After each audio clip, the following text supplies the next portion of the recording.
What the fuck? It is 7:05 on Monday morning. We're here taping it, and my fucking week is already ruined. It's 3 million degrees in here. I've sweat. I ran before the show, so now I have sweat all over me. We're waiting for William Bendetson, who's a fuck. He doesn't even have a job. Like, we're bringing him in here just to dance with him, and he's 5 minutes late. I'm sure he rolls in the EI on plenty of time. Here, he doesn't show up. Everyone's like, we'll go to Framingham. We'll have a good time. We'll do Kirk's podcast. We'll leave. I'm doing this again, by the way. Now it's a different rant because I'm angrier. Because 2 minutes into the first one, what happens is always the freaking computer freezes. They come in, they're like, I don't know, yeah, gee, it's been 3 days in a row since this happened. First of all, that's like not true, A, and B, that's not something to celebrate. That should never happen. We're paying them out of my pocket, by the way, out of my salary for this studio, and they're fucking that up.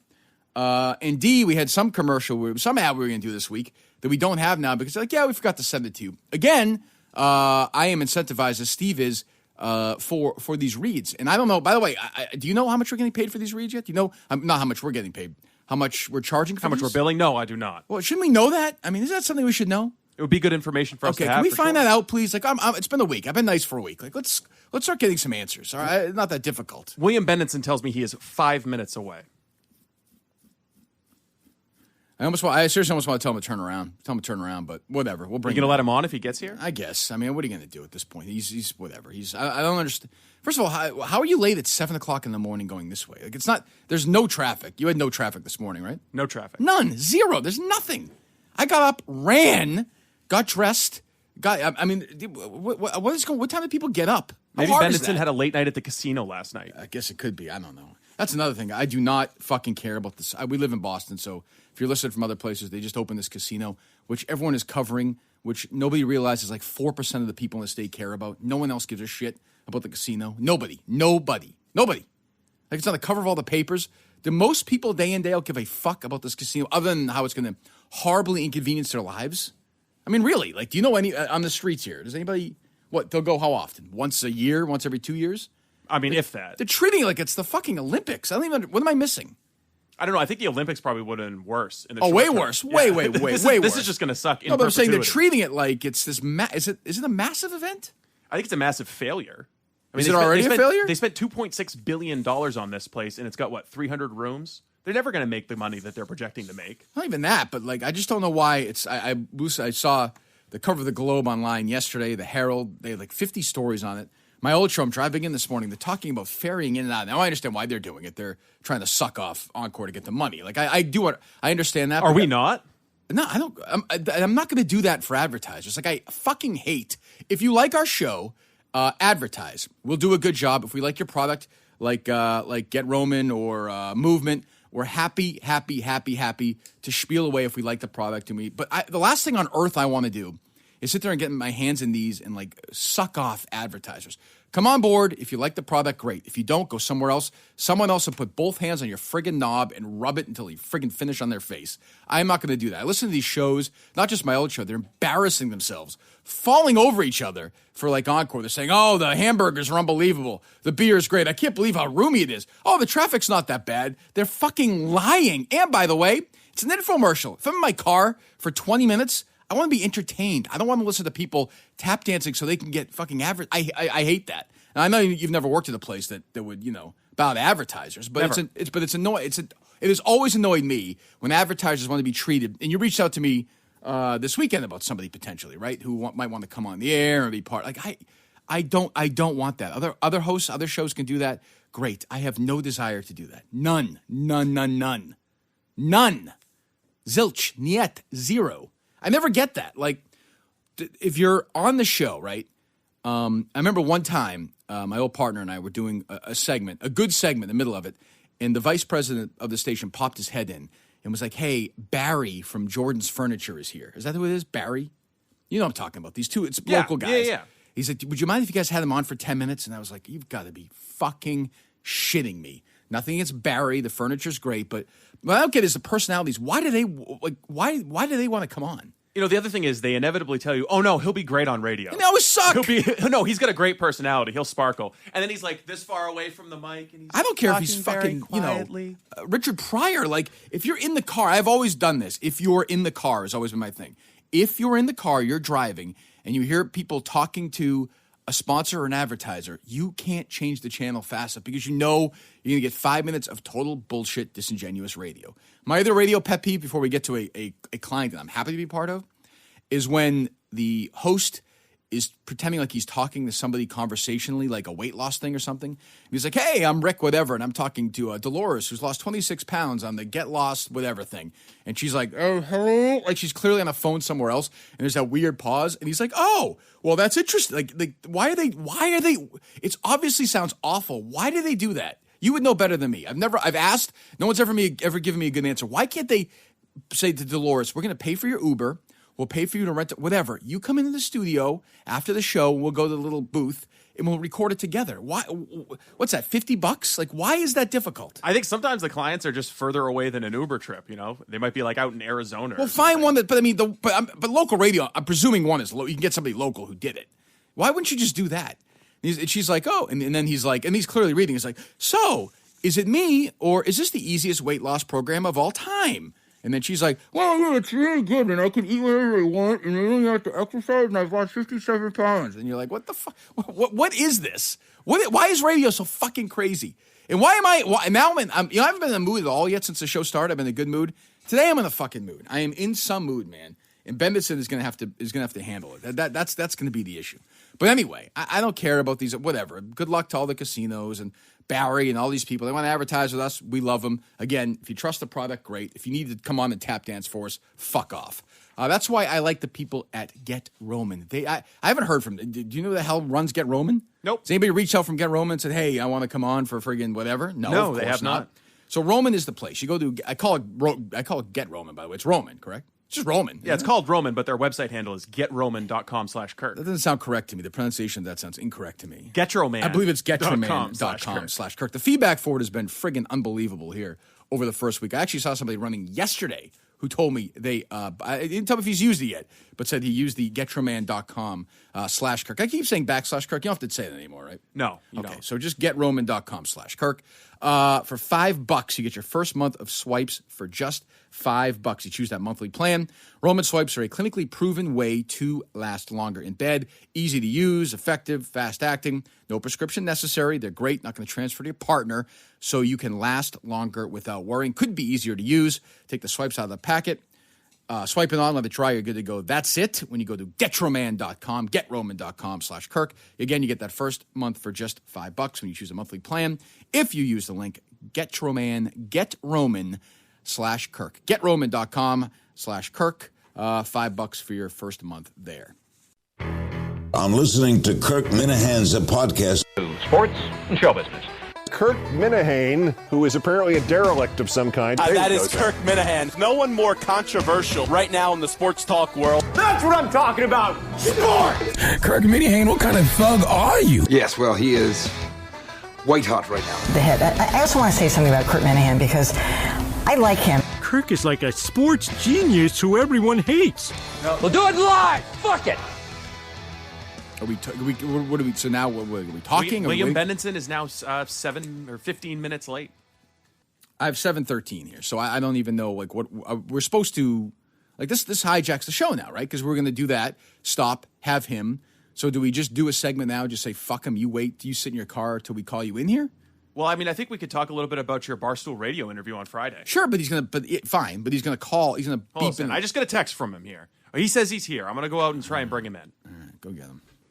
So I don't know shit from is it shit from Shinola? Shinola? Shinola. What does that mean? What is Shinola? I have no idea. It's just one of those idioms that you pick up. You know, that's the voice, expression. By the way. That's the voice 16 minutes late, which punctuality to me, an attorney, I think would be also the ability to speak into a microphone. Where are you going, Steve? You trying to fix him? What are you doing?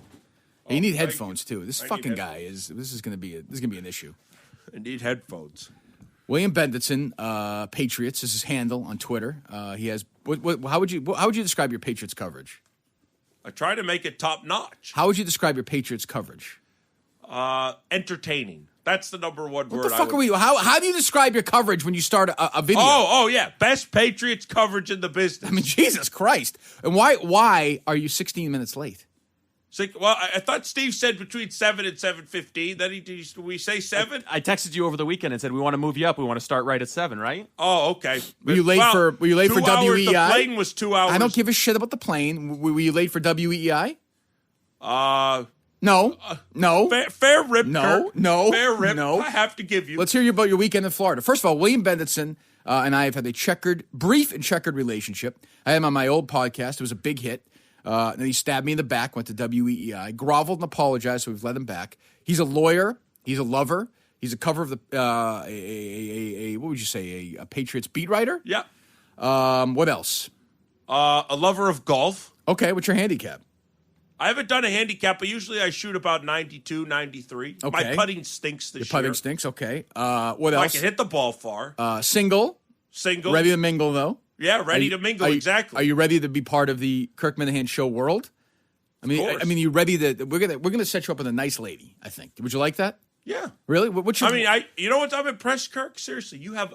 Since I've been on, obviously I've increased my Twitter followers. Does he sound okay? Shut up for a second. I think he sounds all right. You're just gonna stay up on the mic there. Stay up. Okay. Yeah, so sorry. It's okay. It's not your fault. By the way, this is a very nice studio. Go ahead, please. Anyways, so I have to say, I am impressed. People think, only guys listen to podcasts or whatever else. And I have seen from my increase in Twitter followers, thanks to you, Kirk, that you have a lot of female followers. Well, look at me, for Christ's sakes. What do you think you're dealing with? Good-looking guy. Right. I love your shaft. What was that? I didn't hear you, Steve. Sorry. Let me hear it one more time. I love your shaft. Thank you. Would you? What kind? Give me a William Bendetson. Before we get to all the legal stuff and what you're going to be doing for us, if you had your ideal female in the world, who is it? Who is she? Who's your girl? You mean a specific name, or you want me to describe qualities? I'll take either one, type or specific name. I think she's got to have. I'll go with type. I think she's got to have a sense of humor. Okay, good. Okay, it's a promising start. She's got to have a sense of humor. Tall, short. Medium height, not too tall, not too short. Okay. And also Steve, you're taking you're writing. This is your job here for when to date William Bendetson. These are specifics. Did you ever hear the joke about what's going to be a long-lasting marriage? What's the key to a long-lasting marriage? No, I haven't. Let me hear it. So it's not brains, it's not beauty, it's low expectations. Okay. Because if the expectations are not that high, then the marriage or the relationship will flourish. So you're saying you're going into any potential relationship with very low expectations? I would say he's looking at more from her end. And her end, yeah, exactly. Right, I want her to have low expectations of me. Well, they'll be met. I don't think there's any doubt about that. What's your longest relationship that I've had? No, William. It happened in the 12th century. Yes, that you've had. A year and a half. What happened? It's a good question. I think she got tired of me. Really? Yeah. What was her story? Actually, she just got married in Germany. You didn't go to the wedding? No. Do you still correspond with her? No. She doesn't want any part of you at all? No, doesn't want any part. Okay, well, that's I'm not one of these people that they had some TV show. They had a debate about whether you can have a relationship with exes. Is it okay to be friends? Very with difficult. Very particularly difficult. Once they get married. I think you got to. cut the cord. Once they get married. I mean, I think the only exception is if you were married to them, you had kids. Okay, there's something. That's a little different. That's different. That's then you have something in common. Give me a celebrity. Sorry, Steve. I know you had an important question. Give me a celebrity that you're thinking when you say type, though. Like who? Like for me, it's like a Salma Hayek. Okay. Okay. Well, can we get Salma Hayek? Yeah, she's single. I think she's one of the most beautiful women in the Absolutely. world. I think it would be hard to argue that. Are you attracted more to foreign women? Would you say? Or no? I like foreign women. You know why? Because they can't understand me. So if I make a stupid joke or whatever, they just laugh. It's interesting. It's interesting because strategy. my voice sounds funny anyway, so they could just We've laugh. talked about this voice. I don't understand this accent at all. I don't know what it is. So no one knows what it is. It's do your brothers talk like this? I don't think so. Some people Can said you not I hear have them? a Boston accent. I don't think you said I have a Brooklyn accent. No, I told you this. I think he has like a Chicago accent. Some people have said Chicago. Don't you hear that? I don't know what it is. What can I say? My voice it doesn't sound like a Massachusetts accent. It's messed up, my voice. So all right, so we have. But I have to accept it, Kirk. What do we have? Give me the characteristics. Funny, medium height, looking like Salma Hayek, and doesn't speak English. These women grow on trees. I don't think it's going to be an issue here at all. Did you say low expectations? You're expecting Salma Hayek? No, I want low expectations of me. When's the last time you went on a date? It's been a couple of months. Well, where was the last date? Where would you like to go? We could set you up. Well, actually, you know where a new good date place is? The new casino at Everett just opened Jesus yesterday. Christ, Shut up. I'm sick of hearing about this fucking casino. Why is everyone- everyone talking about this? Why? It's not the first casino. Not only that, like, how many times? Where do you live? You live in Boston, right? Yeah. How often are you going to go to this casino? No, hardly ever. Nobody's going to go. I 2% agree of the with people. you. What's wrong with you, Steve? But you think it'll make for a good dating place to bring? No, I don't. No. It's not your fault. Talking to the mic. Yeah, I don't. Is it going to be a thing, Steve, where everyone's tweeting me about how we can't hear Bendetson when we're done with this thing? Because that'll put me in the mood. Are you It'll sure? be fine, yes. All right, good. Rant away in the casino if you'd like. Yeah, First of all, do you split eights? What? Do you split eights? No. You don't. Okay, I do, but go ahead. So what I'm saying is, Interesting. If anyone's worth the salt, they've been to a casino before. If anyone's worth a salt? Yeah, who hasn't been to a casino? Worth a salt or worth a salt? I don't know. Some expression. You mean like assault? I mean like shit from Shiloh. You don't really know what it means. Okay. But if you've been yeah, but not only that, like everyone's acting like you're right. And I think if every percentage of people in Massachusetts who will go to this casino in their lifetime, I will say is 4%. I agree. But the same people, you see this asshole, this fucking guy who should be shot or institutionalized. The guy who waited 17 hours from Quincy, the first guy who went. Did you see this? Yes, I did. They made big stories out of this loser. Like total fucking idiot. 17 hours. I think that's what it is was, wrong right? with him? To go what? To walk to the Was he casino? married? I don't know. Does his wife say he could have gotten laid like 10 times in those 17 hours? When's the last time you fornicated, William? I mean, no, you skip that one. When was the last time you fornicated with? Was it this last girlfriend? No. I mean, it's that's the thing. Why I need to be back in a relationship. No. But we start hooking up. It starts to become this cute little orgy. But I will tell you. Have you ever told a woman you love them? Yeah. A you girlfriend. have to kind of. Have you ever say meant it though? Is there a love in your life that's out there right now? Is it the German Not right woman? now, no. No, in your life though, is there somebody you say that's the one that got away? Not right now, no. There never has been. No, there has been. Well, that's what I'm saying. I'm saying in your life so far. But right now, I don't know what it is. Do you understand what I'm saying, Steve? Yes, I understand what you're saying. Have you ever really, truly been in love? Yeah, is there a woman right now you're like, boy, if I could do it all over again, is it the one that just got married? No, I was happy. I was happy for her. Okay. But no, we weren't meant to be together. I think long term. And no, there's no one right now that's like stuck in my head. Why did you go to Florida? You were in Florida for like a day and a half. 2 days, yeah. Where were you going there? My parents have a place down there. Where is that? In West Palm. West Palm, okay. Nice area. So you flew down on what? Saturday morning. You came back Sunday? Sunday night. Why would you do that? That's not relaxing at all. I don't know. We had planned this weekend with my brother because he lives in New York. It's not even the weekend, though. What time did you get there? 9. Want to hear a funny story? Sure. I mean, yeah, I'm open to one. Yeah, go ahead. So Saturday morning, my flight was at 6 a.m. Right. And I set my alarm for 4:15. And the next thing I know, I say I'm going to lay back down for 10 minutes. It's 5:30. The flight's at 6:15. The doors close at 6. I said, how am I going to make the flight? Now, you're in Boston. Yeah, so it's only 10 minutes. So I race down. I order an Uber. I get in the Uber. I'm about to get to the airport. The guy calls me. He says, I'm Uber. I'm at your place. I said, what are you talking about? I'm at the airport. And I said to my guy, is this the Uber for William? He goes, no, Caroline. I got in the wrong Uber. Unbelievable. What a story. Wow. What a story. I got in the wrong Uber. What a story that is. And the other funny thing is, it makes me laugh. I can't help it. The Uber from my apartment to the airport is supposed to be $15, but because I went in the wrong Uber, they only charged me the $5 cancellation fee. Unbelievable. So I paid $10 less, got there early. Some girl out there named Caroline is really angry with me. She's stuck in Boston. She missed her flight. You fucked her over. You're done. There's nothing I hate more than flying one day than flying the next day. I don't care where you go. I'm sure it was nice to see all your brothers were all there. One of them. One of them. Are your brothers married? No. So the Bendetson, mom and dad Bendetson are waiting for grandkids. Yeah, How old are they now? 70 and 64. I mean, what do we do? The mom's 64. The mom's 64. How old was your dad when you started dating your mom? I think he was 36 when he got married. Oh, so I think he guys started dating around 33, 34. That's much older back then. So there's 6. Okay, so it wasn't like he was like 21 and she was 15 or something. No. Or he was 13 and she was 7. No. I'm jerking off onto her face. I'm not sure why these drops are necessary. So, any of the Bendetson boys dating?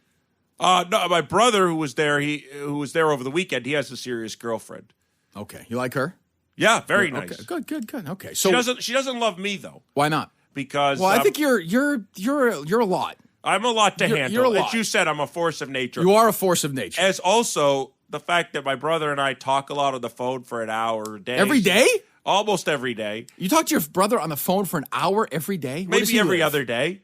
And so every time I call, she gets angry. She's like, oh, God, here goes an hour again. Where does he live? New York City. What do you talk about for an hour?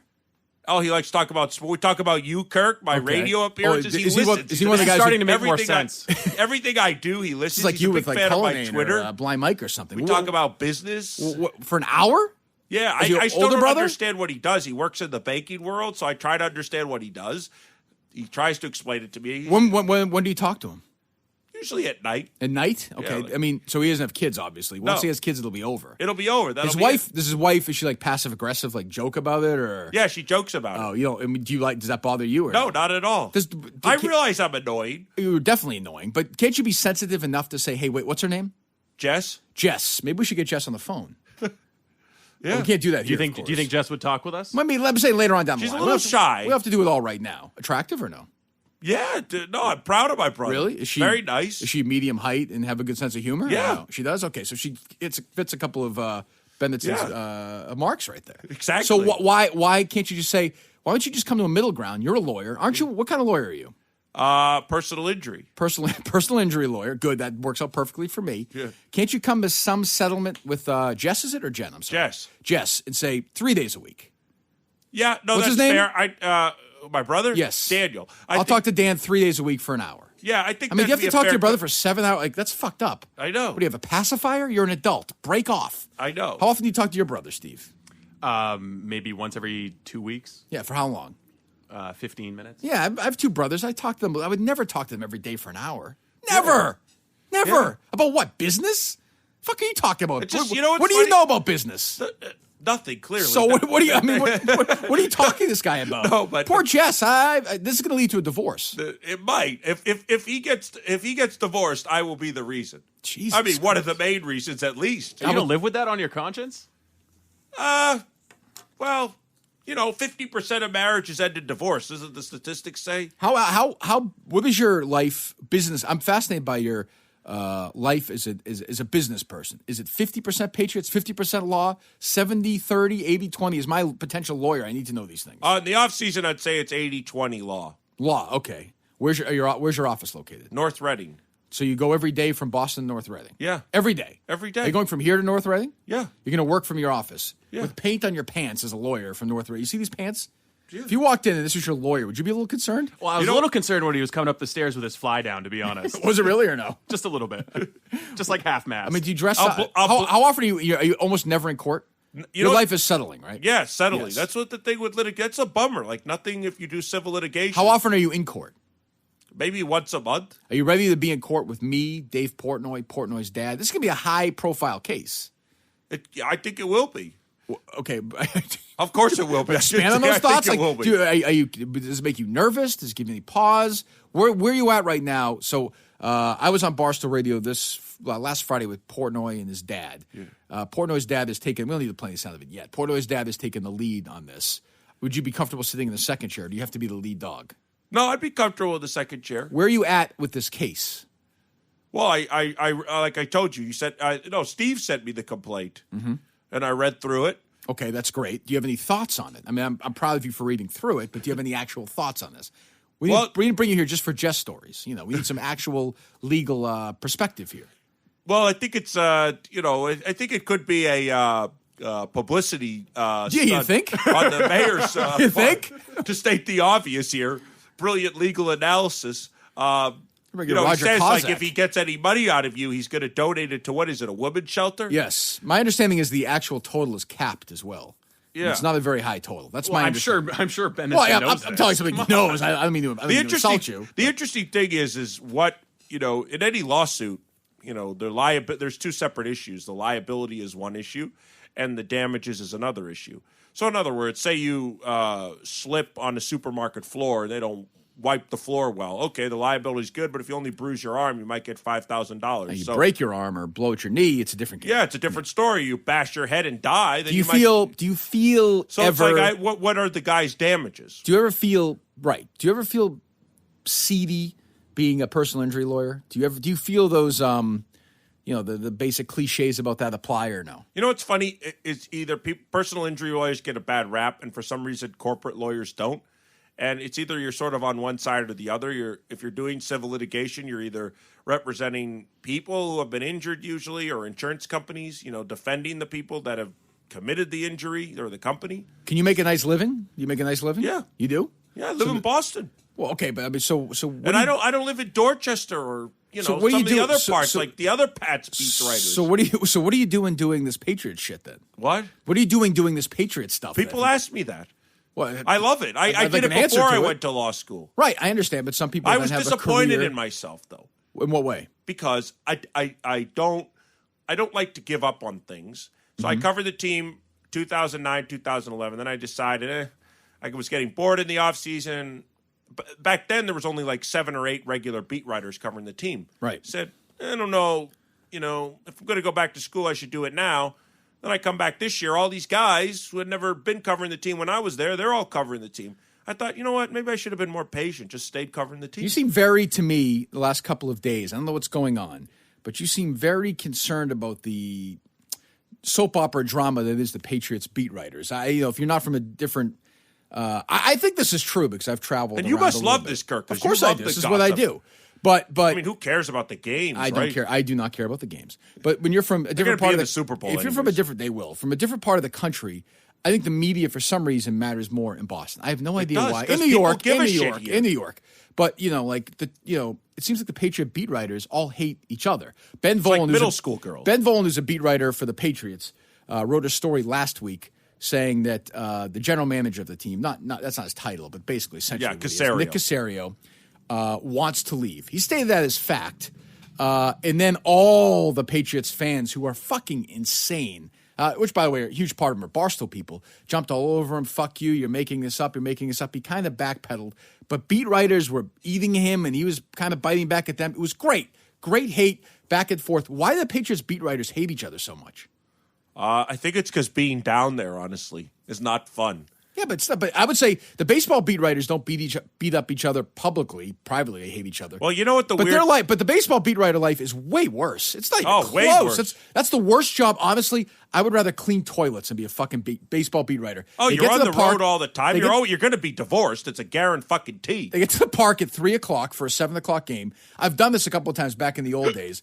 You fill in for my old boss Rob Bradford, right? Covered the Red Sox for WEEI. And if he was sick in 2009, 2010. I'd fill in for him. I would dress just like Bendetson. I'd pull in there. I had my fucking notebook. You'd stand there like an asshole watching these players in the locker room for 3 hours. They're playing video games. They're chewing gum. They don't want to fucking talk to the reporters. They don't want to look at you. They treat you like shit. Half of them don't speak English. Right. And you sit there and you wait for them to say something funny. And I saw the other beat writers, and these players aren't funny. They're funny because they get their ass kissed all the time. People laugh. And they're baseball players. They're the most selfish guys. They're stupid fucking athletes. They're dumb. They'd say something, and the beat writers would all giggle like, hey, and then they'd sit there, and I'm like, this is a humiliating job. You go upstairs, you cover the game, which, by the way, unlike football, basketball, so fucking boring. Hockey has no time limit. The game goes 6 hours. You 3.5. go back downstairs again after the game and get these cliche shit answers. Go back up, write the fucking shitty story, send it. Nobody's going to read because nobody gives a fuck about baseball. Send it, and then, check into your Marriott, get up the next morning, and do the same fucking thing and the worst again. Fucking it's crazy. Thing, rather, you know what, Steve? I'd rather be in jail. I'd rather have yellow hot dogs shoved up my fucking asshole with no air conditioning than be a baseball. You know what the worst is? I think say they're playing a road game in Seattle. Okay, so they finish at 10:00 at night, and then the team they go private to say they're going to Texas Anaheim the next or whatever. game. Yeah, you got to get up the next fucking morning and go to Texas, get in your hotel room, watch porn for 15 minutes, and then get to the park. And they get excited. For them, they get excited when they hit a Marriott total. That's their life is Marriott points. And they're always divorced. Of course they are. Well, my question for both of you guys, since you're both former beat reporters, current. Well, no, reporters, but I am not. William is. You used to. What was the biggest story you ever broke? That's an easy one. Whoa! He seemed to sit right up there. He's like, I want to hear this. The Randy Moss story in 2010. The trade. Yeah, well, you could blame me for getting him traded because he hadn't talked to the media. You're responsible for the Randy Moss trade? But he sucked at that point, right? He hadn't talked to the media in almost a year. It was Labor Day, and it was actually Rap Sheet and I were standing there, and I finally, we were joking with him because he never talked. Yeah. And I said to him, will you give me a question? So he finally gives me a question, and he rips the team for a minute, and I I write up the story, and basically the gist of it was that he said he felt unwanted. Where is this for? What publication was this CBSSports.com. Okay, go ahead. And it was in the front page of the Globe. I remember this. This was you. Yeah, this was okay. me. Jesus. Yeah, so and the funny part, so he ripped so you haven't broke a big story in 9 years. Basically, okay, yeah. I'm on a cold streak. You'll get there. Yeah, well, that's it's a funny thing. You asked why the Patriots beat writers are miserable because it's like every major story, either Rap Sheet or Schefter. It's all gets. Schefter. Yeah, right. Well, but I mean, that's so it's like the local guys. They get, today, the Patriots are considering releasing Derek Rivers. They're not, but I'm saying like that's what they get. I know that is, but yeah, I know what you're saying, and but that's life. I think for everyone now. There's like 5 reporters who break every story. Yeah, Wojnarowski. Who's the other basketball guy? There's another basketball guy. And Jeff Passan for baseball, Schefter, Rappaport. You're right. That's it. That's it. But deal with it. That's the way. So what are they left to write? What is there left to write? So what did William Bendetson write? Yeah, did you write anything over the weekend? Yeah, I did. What'd you write? You didn't see his roster projections? I did. Did you do roster projections? He's got Tom Brady starting quarterback. How could New England wake up on Monday morning without another? How many roster linebackers projection? are going to make the team? What did I say? 5, I think? I don't know. You tell me. How many linebackers? I want to know. I had Hightower, sure. Landon Roberts, Jamie Collins. Yeah. Well, I guess, what's funny is Winovich and Simon, I guess, count as defensive ends. So Jamie Collins is back. Yeah, he's back. Okay, I didn't know that. I've actually got some of his projections if you want them. I would like, just see if I can predict them correctly. Give me the amount of, how many running backs does he have on the team? 5, that I know. 5, okay. That I remember. I think Sony Michel. Yep. Such another distinguished group. Danny Woodhead. Well, he's retired. Tony Collins. Give me another running back on the team. Damian Harris. I don't know who that is. 3rd round pick. He's new this year. Okay, go ahead. Sexy Rex Burkhead. Rex Burkhead is still there. He made some big plays last year. When you just look at the numbers, it doesn't really add up. There's no reason to play that. It's hurtful. Go ahead. They got James Devlin at fullback. Oh, he's still there, yeah. Sony Michel. And there was one other. This is your fucking roster projection. You can't name all the running backs? Drop? You had to drop. You had 5 running backs, which is a lot. Don't play. I'm in a bad enough mood. Who's the other one? Give me. That's it? You know the 5? Wait. Who did I say? Sony Michel, Damian Harris, Rex Burkhead. Right. Who else did I have? Devlin at fullback, and then I had 2 others. Some memorable projections here. Jesus, people and pay I can't for this? remember. Jari to Blake. Who else did I have? Do you actually have William Bendetson, best Patriots coverage in the business. I mean, no so shit. I did my mock roster video. Well, hold on. You go through the whole roster on your video? No, I just did a video commentary on the roster. But I wrote a mock roster 2.0. Also, I did Sunday notes that I released at Sunday night. How many words is that? I didn't on count. the plane? Did you write this? Yeah, I wrote it on the plane. You did I had the notes beforehand, but you did the video on the plane. I did a video Saturday morning on the plane. I did the video on the roster projection Saturday afternoon. Aisle seat or window seat guy? Aisle seat. You look to me like you could sleep on a plane. I can. Yeah, there are people in life, you look at them, you know they could sleep on the plane. William Bendetson can And sleep also, on the plane. I like to mingle with the flight attendants. What do you mean? I'm one of the few people. I don't just ass? keep my head in the air. Like I always learn where the flight attendant is from. For instance, but they don't care that they don't want to tell you that. They just they always tell me. Of course they do, but they just want to do their job and go home. I asked him last night where the guy's from. He told me he was from Serbia. A guy? Yeah. Oh, a male flight attendant. Yeah, he's a male. He's from Serbia. Are you just trying to get like an extra nip bottle or something? Yeah, like why did you ask him that? I did he was ask you where you were from? No. Why the people? I always wonder that. Like flight attendants, some people always ask where they're from. Like you never ask other people in their jobs where they're from. Yeah, I like Why? to know. Because you're in the sky? Are you a nervous flyer or no? You feel like they're You like to fly? Yeah. You're a snorer, right?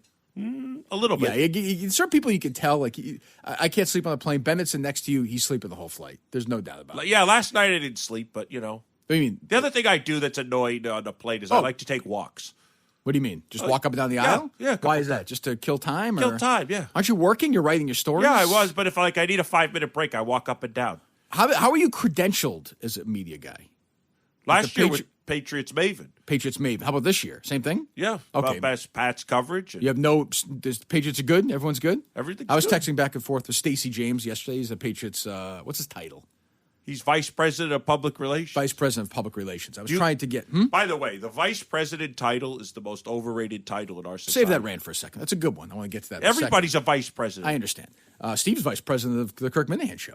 Yeah. Are you vice president of fresh vegetables department or frozen vegetable department? Save the rant for later. It's a good one. It's a great one. I'm coming soon to Comedy Cellar. I'm trying to get Brady still, so I was going back and forth with Stacey James yesterday. It looks like we've hit some turbulence. Really? A little bit of turbulence in the. You Brady guys had thing. such a warm relationship. I texted with Alex Guerrero yesterday. He really likes me. You should mention me. Who's that? Brady. Oh, next time I for talk to him, two reasons last year. One, I was do you know, none of the other beat writers knew, and you would have known this, Kirk, that Giselle came out with a book. Oh, we talked about it on my old show. Sure. Yeah, so I asked him about... That's the other thing. Sorry, please continue that. Put a pin in that. That's the other thing about these beat writers. He's right. Is they're so myopic. They're so stuck in their world that they don't realize that there are things over here and over here. Yeah. They just look at the field and you're right. That's not a bad little entree into the Brady world. Go ahead. Yeah. So he wrote. It was a funny story. So she wrote a book. Be the judge of that, but yeah. She wrote a book, and I asked Brady about the book. At a press conference. And, it was one of those, I don't know who they were playing, Chicago or some team, and everyone's asking about the standard, blah, blah, the defense or whatever. When you say this is a funny story, you don't actually mean it's a funny story, right? Yeah, I do. You mean it's an odd story. No, this is a funny one. Okay, go ahead. So then then I ask him at the end, what about Giselle's book? And a smile lights up on him. Mm-hmm. And he goes on how proud he is of his wife for opening up and all the adversity she's overcome and et cetera. And then he says at the end, he goes, maybe I'll actually get a kiss tonight from Giselle. Let me ask you a question. And then a week later, I got a copy of the book sent to me. That's very nice. Let me ask you I a don't know if question. it was coincidence. I never knew the details. Professional ethics. Yeah. So let's say you're on business somewhere, let's just say Chicago. Giselle's there as well. Yeah. She's at a hotel, you're at a hotel, you're having drinks, and she comes on to you. As a guy who chronicles Brady, would you, and I know you're attracted to Giselle, I think she hits all the marks, Brady right? too, right? Everybody's attracted to Brady. Would you sleep with Giselle if she offered that to you? Would you say, professionally, I can't do it? You know what? I think I'd have to professionally decline. You would decline Giselle if she offered herself. And that would be the hardest decline of the life. I mean, what guy, I find gay, straight, if I rank Brady's wives or girlfriends, I think Bridget Moynihan's more attractive than Giselle. I've said that. Bridget's underrated attractiveness. I'll stand by it. Like if I was Brady, I don't think I would have left Bridget for Giselle. Well, I mean, you don't know what they're like, personally, what's going on. I mean, Giselle's got more money. Yeah, but do you think Brady needs fucking money? Well, he keeps taking discounts on his contract. I mean, he probably makes $40 million a year after everything. I think he's probably okay. He should make about 70, but yeah. Yes, we know he's under. We all feel bad for him. He's I know. I'm tired of that. Life is difficult. I don't understand when $65,000 a year beat writers fucking complain about a guy only making $20 million. I don't know. Like, what the fuck? Like, why you think he cares what you get paid? You don't believe my whole rant about the average sports writer making? That's one of Bendetson's things. The other thing Bendetson was doing on direct message is he's hammering me about being the permanent co-host of the show. Making the hard sell to Barstool with me on the phone the other day as well. Yeah, well, give us all the pitch here. Well, I just think Kirk and I have great chemistry. What do you think of it so far, Radio is all about chemistry. You would agree with that. You're a veteran of the it's not radio, but you're a veteran of the oral communication business. I'm an oral veteran. Yes, you're an oral veteran, okay? Yes, I am. So you can't... All the schools on my knob. All the schools for communications are bullshit. Doesn't mean shit. Doesn't mean shit. You don't know that. Doesn't Who cares mean if you went to Syracuse or Actually, I think that's not true. I think it does matter. I think it makes you worse. Yeah, I think you get programmed into like the Mike Greenberg, Mike Breen school saying nothing radio. interesting. Mike Golick, not a fucking thought in your head. Go ahead, what Borefest corporate radio? I will say that the chemistry is better than I thought it would be. You did show up pretty late though. 15 minutes late. That is. I have to take the blame for that. Have I been late once, Steve, in our relationship? No, I don't think you've ever nor been have you. Late, really. Yeah. I thought it was. He had said 7:15, but he is right. How would you feel about like maybe an hour a week to start, see how it goes, and then are you open to do anything though?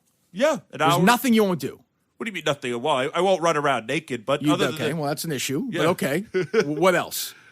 Is any topic no, what I'm off saying the is table? I think we got good chemistry. But you're sending me messages like, how much will Barstool pay me? Will they pay me $100,000 a year? I'm going to do it. I'm thinking this is not like that the show is about me. It's about you. Then why would Dave Portnoy, who doesn't know who you are, give you $100,000 a year? How does Dave? You know what? How many people suggested during the year? He said you should do something with Barstool. I'd say 6 people suggested it. Maybe 7. Okay. But I'm saying that Dave Portnoy.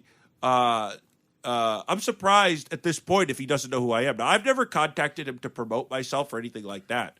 But I somehow think by this point, he knows, at least might have a vague idea who I am. Is there anything I can ask you that you'll be uncomfortable about? That's important. Are there things you don't want to talk about off the table? No, I'm pretty open. Open. All right, Steve, ask him anything. We got some questions actually coming in from people in the Twitter audience. Oh, are you comfortable answering those? Yeah, sure. Okay, go ahead. Are you New England's own real-life version of the 40-year-old virgin? Are you a virgin, or have you had sex before? No, I'm not a virgin. Tell us about your first time. It was in college. I think it was after a party. Really? Nothing too entertaining. No? Yeah. Well, you know what? You feel bad in high school. What do you mean? Well, you don't do anything? No. When you feel like everybody else is getting laid. That's what I'm saying. You feel like you were a little, but that's not really true, though. I don't think. I had plenty of friends in high school who didn't have sex. I don't think that's no, but guys are in high school. You know what I mean? They put on sort of this macho color. Go ahead, Steve. Well, we got another one. Somebody pulled a review of your book. You obviously wrote a book in with Leonard Marshall. Yes, with Bill Parcells wrote the foreword. So someone tweeted out just a cap of a review of your book, and it says, in conclusion, while Bendetson may be a committed researcher, his inability to understand football greatly limits his potential. If he were to write another I know football about this book, review. This guy, this jerk. I mean, am I picking at an old scab all here? Positive reviews. I don't know. He went back and watched all the old tape. The guy clearly has no life, and I don't know. He claims that when I claimed on in the third quarter of the Super Bowl in 1990, when I said that the Giants were in a 4-3 defense, he said I just blacked out real quick. They were like what the fuck? What are you they were in a about? 3-4. In other words, he tried to nitpick at the littlest of shit. Well, as a writer, you have to get these details correct. Well, I think they were correct. Okay, well, stand by your work. I mean, what am I going to debate him over Amazon comments? Go ahead. What else? Anything else? What is your eyeglass prescription? I'm very nearsighted, so probably like 3 or 4.0. That's a question that's the kind of questions we're getting? Yeah, we're getting some questions like that on. Anything else of note? When are you going to meet the Call Her Daddy girls? Now, that will be do you know who they are? No. Okay, let's play. You want to play some sound for him? Good. These are the girls. Hold on, Steve. This is a podcast on Barstool. Very, very successful. Two girls, basically. They're younger than we are. Yeah. They're in their 20s, and they just talk about their sexual lives the whole time. For instance, here's a sample of it. He was about to finish and asks me where he should come. Without missing a beat, I said, in your mouth. He looked at me and said, oh, wow, that's hot, and proceeded to angle his dick to where he then finished and aimed the cum perfectly into his mouth. Now, can we transcribe that and have Bendetson basically read that himself? I wouldn't mind having you say that on the record. Would that be a problem? I'm not. I'm not. No, that would probably be because I'm not good at describing like. Well, that's what I'm saying. So why don't can we just get it? If we just had some scripted lines. So occasionally we need like liners and audio pieces to accommodate the show to make it sex it up a little. Yeah. If we just had you read some recorded things, would you be comfortable with that? Just reading a script? Yeah, probably. But I'd need a few practices doing that. That's fine. We don't have an issue with that. What do you think of that? Fine. Could you listen to that kind of podcast or no? Yeah, I listen. When you're masturbating, get some butt plugs. When you masturbate, do you use butt plugs? Yes or no? I don't know what that is. You do not know. Are you a frequent masturbator? No. No? How often? I don't know. Depends on the week or. What do you mean on the week? Like on the season? Yeah. See, Depends on the humidity. I have a busy life, Kirk. I understand. What's your favorite porn site? I mean, I think I've been to the standard ones. Every guy has been to Pornhub.com. Right. So it's not. What's your website? It's not Best Bats coverage. There's no pornography there. No, there's no pornography on. Has there ever been a crossover discussion with one of these sites where you have various, like scenes? Well, the funny thing is, say you have a girl who plays a cheerleader and a guy dressed up in a Patriots uniform, kind of thing. I think that every news website thinks about, goodness, if I could only have porn on there, the ratings would double. Well, why don't you do that? The ratings, the viewership, everything would double. Let me ask you this, William. If Tom Brady was in a porno, would you watch it? Well, probably not, because I'd feel that would violate professional discourtesy. If he's in a sex tape, you have to watch it. Well, what's funny about will you watch the Kraft video if it's released? Well, you might have to for news. Of course, purposes. you have to. Would you masturbate to the Kraft video? That'd be no. The news purposes. Brandon Spikes. All the report. Remember Brandon Spikes? Sure. He got caught. He crashed his car once in the middle of 495. He got caught in a sex tape. Yes, I remember that. And so a lot of the beat writers had to watch that when it was like 8 years ago. Is there a particular penis in the Patriots locker room that you remember more than others as being bigger than others? Wow, his penis is extra large. No. No, I won't comment. You're not a looker. Yeah, no, not never. No, I'm not a looker. So you say you're not commenting, but you've seen dick. I can tell you. Well, I can tell you. everybody I will has go back seen to that. players naked. I'll go back to the same years, whatever. When I was doing stuff for EI.com, I was in the Celtics locker room. I forget when it was, and it's when Shaq. Remember, Shaq was a Celtic. Yeah, briefly. I mean, Shaq's dick is the size of like the length of like a 6-iron. It was I see a lot it was of penises. unbelievable. I was like, I'll admit that I was just like staring. Like, it didn't even make sense to me. Like I was like, how do you move? How do you walk around? Like, how do you put your pants on with that fucking Now you understand thing? why you can't make foul shots. Yeah, I think you could put it on there and just like it's 10 feet long. You put it in the hoop and save fucking free throw percentage. Like I didn't understand it. And I was going to turn and ask the beat writer next to me, but I felt like that might be an odd. I didn't really know the person. It might be an odd conversation. All the beat writers are generally assholes in there anyway. Like they're not bad. I have a lot of friends who are on that beat, but like when they get in that position, they're just total assholes. And they don't joke Talking around. on Celtics beat? Anybody. Like I don't really get it. I don't know why it's. I don't understand the Because angle. everyone's trying to break a scoop and make sure the other one doesn't get a scoop. I guess. Have you ever knifed somebody? You know, not figuratively. Like, have you ever screwed over another beat reporter? I don't think I have, actually. No? No, I don't think so. I think that's my problem. Maybe I'm too nice. So are you ready for this? Are you ready to get to work on this case if we hire you? Yeah. What is your fee? What is your billing fee? Well, I usually. Well, as a personal injury guy, I guess you take a percentage of the winnings, right? The industry standard is a third. A third, but that's not going to be the case here. No. Unless I sue Curtatone. Yeah. As a personal injury attorney, this is interesting to me. I've had my own issues of mental health. This has added stress to me. Do I have a case against him? You know, emotional distress damages are tough to get. Everyone wants them. But they're really for the situation like if you watch a family member die in a car accident. Okay. You know, they're tough to get because obviously everybody would claim emotional distress damages. So you're saying when Joe Curtatone kills his family, then I can he'll sue have him a then. claim. But I have, so right now I don't have much legally to stand on, you're saying. I don't think from ask emotional me, distress. If I went in for a meeting with you, you'd ask me to leave. If I was in North Reading to leave. But I'm saying you'd water. say no good. Like, this isn't going to work. Do you frequently turn down people? Yeah, because if it's a contingency case, you know, you get a third of whatever the client gets at settlement or trial. What's the most you've ever won? So if you, we settled the case last week for $1.5 million. So how many people are in your group? 4. There's 4. Are you the senior partner? No, I'm just an associate. So. Oh, so you just okay, all right. I'm salaried, so it's do you get along with these people or no? Yeah, I do. They don't mind that you're moonlighting as a Patriots beat writer? Or? No, I don't think so. I don't even talk about the Patriots at work. Never? Never. I mean, well, not now because it's not during football season. Do you think that Bill Belichick's an asshole or no? Actually, I get along with Belichick well. He sent me a thank you note after the season. For what? Because he thinks I ask the best questions. You know, I like to ask about. Could you get Bill Belichick on this podcast? You know what's funny? I don't think I could. I don't really want to have him on, to be honest with you. He doesn't fucking say anything. Like, maybe if Bendetson was around, maybe he'd open Bendetson up wanted to do a podcast with Belichick for us. I think my questions would a little more football centric. I think my questions would bore your audience. Give me a typical Bendetson Belichick question. You know, like before the Chiefs game, I asked him about the AFC Championship one. The AFC Championship game. I asked him about the fact that the Chiefs have a great offense, and earlier when he faced the Colts and Peyton Manning, they had a great offense. But the Colts essentially offense was boring. They used the same formation every time, and the Chiefs used a myriad of formations, many different formations. So I said, you know, what's the difference? Like, you know, you've gone against great offenses. Some are the same, some are very different. You have a minus run. And so he went on a rant about the different challenges. This is a question you ask him? Yeah. You sound insane. What are you talking about? They're both fucking football geniuses. They're on the same wavelength. That's true. Yeah. Clearly. And he really appreciated it. He's like, there's So challenges. the Colts offense used to be great with Manning and Harrison and Wayne and James and all those formation guys. every time. Right. The Chiefs 25th in on base with Andy percentage. Reid, many different formations. What? But why ask that question? Because what else? I mean, how many times can you ask how great is it to go against Tyreek Hill? Well, this is true. My question, why aren't you the offensive coordinator for the New England Patriots?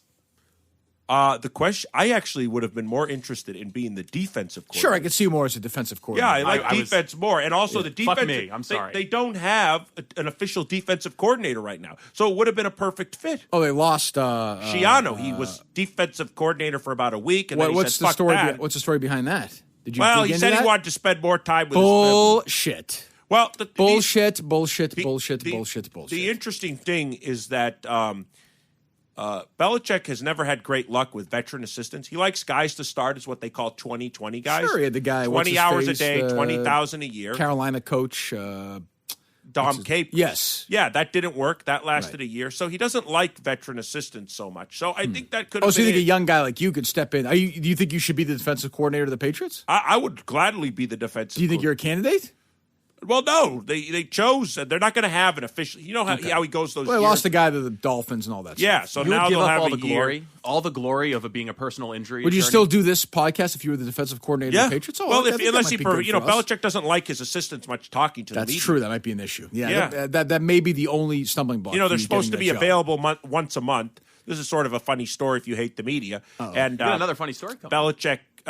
So they're supposed to be available assistant coaches under league rules once a month. And Belichick made them all available at the same time for 15 minutes on Christmas Eve. Unbelievable. So being Jewish. Unbelievable. Total Belichick move. Love it. It's total fucking Belichick genius. move. Incredible. So being Jewish, I was one of the only reporters down there. Oh, okay. Because I don't give a shit about Christmas. Are you? But more importantly, are you a practicing member of the Jewish faith? Yeah, here and there. Orthodox or no? No, not Orthodox. But I observe a few of the holidays. What's the difference? So the guys who wear the outfits and walk to church, those are the Orthodox guys, right? Yeah. Or synagogue. What's the difference? Those guys are observant. They go to. No, I know, but what's their life like? What do they do differently during the day that you don't do? Like, some of them study Torah all day. Okay, Do you eat bacon? Out. I'm yeah. gonna say yes. He Not does. in the house, but out. Yeah. Are your parents strict Jewish practice? No. Okay, so when your dad, I've asked you this before. Your dad's name is Peter. Peter. That was my dad's name. So when your dad dies, hopefully 15 years from now, 85, great life, 88, dies. I think you guys are doing. I like when the Jewish people, they don't fuck around, right? You sit shiva. Then you do the thing. You're done. Nice shiva, you're done like a day or a day and a half, right? There's used to sit a week, but now most families sit 1-2 days. But it's going to be like that, or is it going to be? I mean, are they going to want to do the whole thing or no? No, I think 2-3 days now is common. Did you have your? Which one's the guys? Bat mitzvah? Bar mitzvah. Bar mitzvah. Yeah, I I had a bar mitzvah. Did you have to sing that song? Learn that song? What song? Is there a song you have to sing? You have to sing like Hebrew or something. Yeah, no, I chanted Hebrew. Let me hear it. Go ahead. You must remember some of it. Yeah, I can chant Go Hebrew. ahead, let me hear some.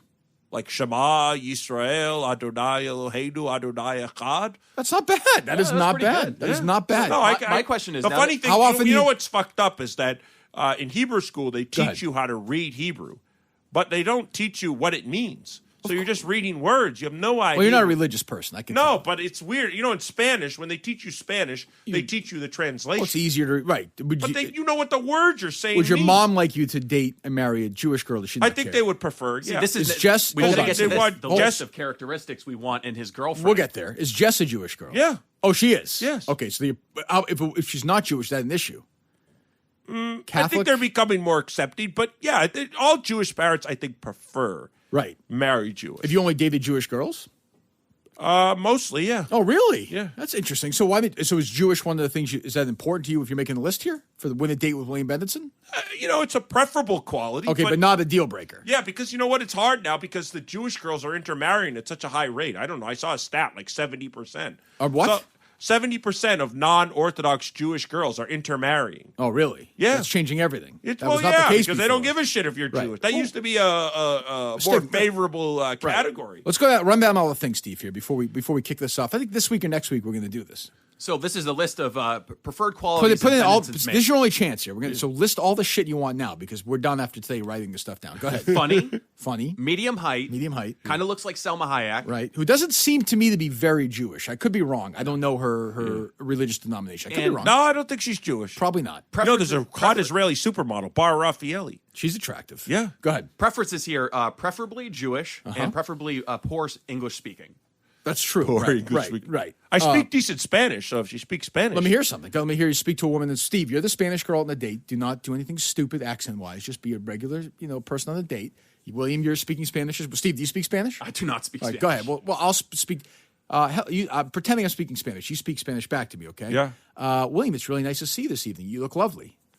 Hola, ¿qué tal? Es una mujer muy bonita. Why don't you take those pants off and let's have a little bit of playtime? Yo fui a la Florida el semana pasado. Why don't you put some of this oil on my back? You know what's bad? Where did Florida come into this, by the way? Did you hear Florida? I don't switch languages that well, so Why- it takes me like a few Where minutes was Florida? to get back. Why'd you say Florida? I don't know, because I froze there for a second with Because Spanish. you go down there and you talk to all the Cuban hotties, Yeah, right? there you go. Not this week, but I didn't go to Miami this weekend. How much are you comfortable saying? Are you financially secure for this woman who's looking for a date? Like, are you if she's dating you, you're okay financially? Yeah. All's good. All's no good. issues. I'm not as wealthy as Kirk. I understand that, but there's no issues though. One day I want to be as wealthy as Kirk. Well, any other characteristics you want to list here? Go ahead. No, I mean, Not you, dummy. Him. This is his only chance. Go ahead. Any other characteristics? Like I said, the low expectations is a big one. We got that. Sometimes, believe me, we've got that one. You know, if the shirt isn't perfully ironed or the I don't want to understand. get So so you want mad. low maintenance. I'm not Phil Perry. You want a low maintenance girl. I'm not Phil Perry. We got you. Nobody listening to this podcast knows who that is. You want a low maintenance. Phil listens. He does listen. He sent me a few nice text messages. Same to me. So you want You a low correspond with Phil? I do. You love Phil Perry. Huh? I do. Why? It's just he's a great guy. But what is there not to like about Phil? He's a Patriots beat writer who looks like a male model, basically. What is there not to like about Phil Perry? Very nice guy. Very nice guy. So low maintenance for girls. Low maintenance. Nobody really dislikes him on the beat. We're not talking about Phil Perry unless you want to date him. We're talking about the girls here. Oh, okay. Well, the girl. Remember, I told you I wanted Is sex Phil Perry. is sex on the first date a necessity? No. Okay. Good. Write that down, Steve. Phil Perry.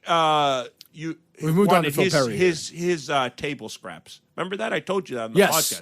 Yes. That's why. That's the. But Phil. Phil's happily married, so that's not an he issue. is. He's got a kid too. Okay, let's move on from Phil and talk about. It's tough this. to move on from I understand. Phil. Any other anything else you want from a lady? No, I think that's a good list. That's it. Yeah. Bosoms. You like small, big? What's your thing? Anything's at play? What? Anything's at play? Overweight, underweight? Like, what's your? No preference? I think personality's important. That's the most important thing you're saying. Okay. And we can set up a nice restaurant. We can do the whole thing, right? Yeah. No issue. Yeah, no. Cheesecake Factory, okay. Will you give me your credit card, Kirk? We will take care of it. What's you a big drinker? Medium. Like I what? wouldn't say big. Beer? No, I like wine? Heineken. Like nice glass of wine? Yeah, nice red wine. Are you comfortable with this date being filmed? I don't know. I have to think about that. I mean, it's going to be, so I think the answer is probably going to have to be yes for that. Yeah. I mean, you're going to have Kirk pick up the tab and you're not going to let us film it? I mean, really, that's a fair point. All right, so we're going to put the call out now. And more important, well, no, I don't know if it's more importantly or not, but you are ready, if asked, and compensated properly, you will serve as part of the defense team, the dream team. Yeah, we have to sit down and, discuss it. Okay. He's talking about his rate. Is that what it is right now? He's talking about negotiating money. with me right now? He's talking about money. What's the rate going to be, do you think? I don't know. I have to think about it, honestly. You haven't thought about it at all? No, because this is outside of your parameter. Generally, all my cases are on contingency. I think this should be pro bono, given the publicity that you're There gonna is something get. to be said for that, by the way. But I'm not. Listen, that's I'm not getting the way of a guy making a living. He wants to make a living. He wants to make a living. No big issues. What else is going on in the world of Bendetson this week? Give me the rest of the week here before we kick you out of here. Just actually boring. Every question I ask you give the same you furrow your brow like it confuses you. I've not asked a confused question yet, but every time I ask, you're think I'm like trying to think. Can I get a more creative response? No, to the first thing that comes to my head. Your life is interesting to me, no matter what. What's the rest of the week look? What's the rest of the day look like? Off North Reading. Yeah. Client. What time's your first meeting? No. Today I don't have any meetings. I'm just drafting some answers to motions. That's what I do a lot of. Is it scary when you're chasing these ambulances and you have to go through the red light too? Do you follow them all the way, or is it what's the scariest part of that job? No, it's just my biggest frustration, honestly, is how long the litigation process can take. What percentage of clients would you say, it's just a changing world, come to you who don't speak the English language? A small percentage, but a percentage. Okay, you know? So it's. But you speak Spanish, yeah, so it's fine. I do. Right. Yeah. Okay. Good. And I like it. I wish my Spanish, when I speak it a lot, gets pretty good. It's when I get rusty. After if I don't, because none of my friends speak Spanish, and none. The crew. Yeah. Okay. Who's in the crew? Who Bendetson friends? Well, my best high school friend, he doesn't speak Spanish. So. Okay, but I'm saying I'm not speaking the level of Spanish they speak to. I'm asking about who your friends are. Like who do you hang out with? What's a Bendetson? Who's in your crew? Well, it's funny. Not that many people anymore. That's not that funny and believable. Because everybody's married. Oh, Right. do you want to get a beer? Oh, I have to take care of my kid. Right. And you talk people to your have brother. become boring. You're talking to your brother tonight. Yeah. What will be maybe not tonight because I saw him all weekend, but tomorrow night. What's going to be the big topics of this conversation? You know what? We just move from topic to topic. I kind of want. Can you tape on these conversations for us? Yeah, I'll tape a part of it. Does that sound good, Steve? I won't tape the whole thing because it would bore your audience. I believe Make sure that. you get consent. Yes, that's true. Ask for consent before. Make sure it's really my brother. Yeah. Not somebody pretending don't to say be you're my Kevin brother. Cullen. That's something. true. Something tells me, Bendetson, that you couldn't pretend to be Kevin Cullen or anybody. Yeah. else Can you do on any impressions? What's the best impression you do? I could do impressions. Let me hear one. Of who? I used to do impressions of Pat's beat writers. Like, give me somebody I know or no? No. Not anybody you would have heard of. Well, who Can you do an impression of Marty Walsh? Like somebody famous or no? Donald Trump. Donald Trump. Can I do a Donald Trump impression? We are going to build a wall. Okay, man. It's uncanny. It's like having them on. So you don't do impressions of any, because your voice is so distinctive. Blind Mike, who comes in here, does an impression of you. Well, when I do impressions, they're either really good or really bad, so they're memorable. That's true. the good thing. All right, so they're not in the middle. Give us plug away. Let me hear everything. Give us all the Patriots shit. Oh, yeah. So William Bendetson, bestpatscoverage.com. All one word, bestpatscoverage.com. Lifetime passes. Go ahead. I'm sorry. Lifetime passes, $49.99. We're getting more of them. Good. And yearly subscriptions, $12.95. $12.95 yearly subscription, but the lifetime is what? $49.99. $50. So $50, and you get this coverage for the roster projections for the rest of your life. Roster projections, videos, features, videos. Is the podcast still going on or no? Yeah, it is. Who do you got on coming up? Dave Brown. We had Dave Brown on here last week. Yeah, I He's got part Dave of the Brown defense this team. week. What are you guys going to talk about? Just the I don't know. Patriots? I haven't thought about it. Wednesday night. It's 2 days away. That's a long time. Is this similar to your EI appearance so far, conversationally, or no? What do you mean similar? Did you talk about the same stuff when you were on EI as you've talked about here? Or it was a little different. No, different. All I talked about on EEI was sports. That was it. That's all I wanted to hear. Okay, William Bendetson. You can follow him at William Bendetson. And my Twitter's William Patriots. William Patriots. Again, I've suggested you should change your name to William Bendetson Patriots. William B. Patriots would be a good name.